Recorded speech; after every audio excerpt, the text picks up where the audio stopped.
বাম আমলে করা উপস্বাস্থ্য কেন্দ্র ৮ বছরে উদ্বোধন করতে পারেনি মানিক শাহর রাম আমলের সরকার।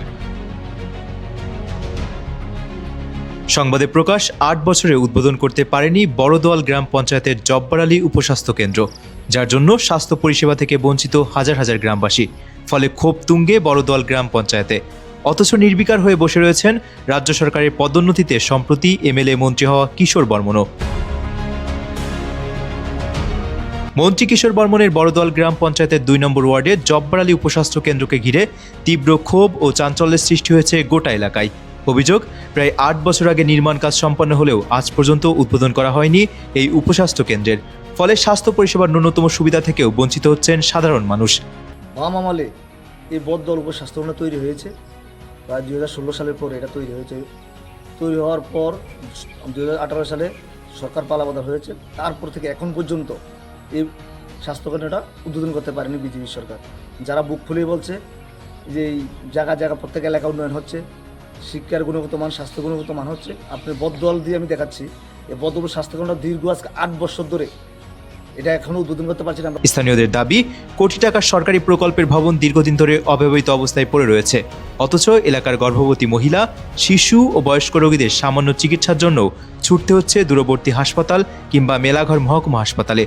জরুরি মুহূর্তে চিকিৎসা না পেয়ে চরম ভোগান্তির শিকার হতে হচ্ছে বহু পরিবার। যেহেতু গ্রামের মানুষ, তারা কিন্তু এখান থেকে হসপিটাল যেতে হলে মেলাঘর বা সোনামুড়ে যেতে হয়, দীর্ঘ ৭ কিলোমিটার রাস্তা অতিক্রম করে। দেখা গেছে মানুষ যারা বয়স্ক মানুষ বা গর্ভবতী মহিলা যারা মানে অসুবিধা বিঘ্নিত হয়, তখন সঙ্গে সঙ্গে উপস্বাস্থ্যকেন্দ্রে ছুটে আসতে হয়। দেখা যাচ্ছে এর থেকেও মানুষ বিরত হয়েছে। গ্রামবাসীদের প্রশ্ন, যে উপস্বাস্থ্য কেন্দ্র মানুষের চিকিৎসা পরিষেবার জন্য তৈরি করা হয়েছিল, সেটা বছরের পর বছর তালাবদ্ধ অবস্থায় পড়ে থাকার দায় কার? না, এই দায় নিশ্চয়ই সাধারণ মানুষের নয়, এই দায় মঞ্চপ্রবিষ্ট ভাষণ দেওয়া তথাকথিত মন্ত্রী আমলাদের। এখন দেখার বিষয়, সংবাদ প্রকাশের পরেও কতটা সুরাহা মেলে এই উপস্বাস্থ্য কেন্দ্রের, নাকি মঞ্চ ভাষণ থেকেই নেমে পড়ার মতোই হারিয়ে যাবে অচিরেই। এখন এই যেটুকু খবর পেলাম, উপস্বাস্থ্য চাবি দপ্তরের কাছে দেওয়া হয়েছে। এখন মধ্যে দপ্তরের কোনো কর্মী এখানে আসে না, বসেও না, এবং এলাকার মানুষ কোনো পরিষেবা পাচ্ছে না।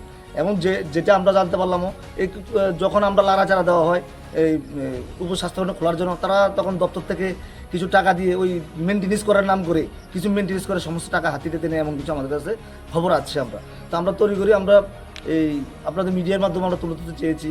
যারা এই এলাকার বিধানসভা হচ্ছে নলছড় বিধানসভা কেন্দ্র, এলাকার একজন মন্ত্রীও আছেন, হ্যাঁ, তাহলে উনার নজরে দেওয়ার জন্য বা জনসাধারণের সম্মুখে আনার জন্য আপনাদের সামনে আমি তুলে ধরছি। এই যে উপস্বাস্থ্য কেন্দ্র দীর্ঘ ৮ বছর ধরে এখন পর্যন্ত উদ্বোধন করতে পারেনি, কত ব্যর্থতা।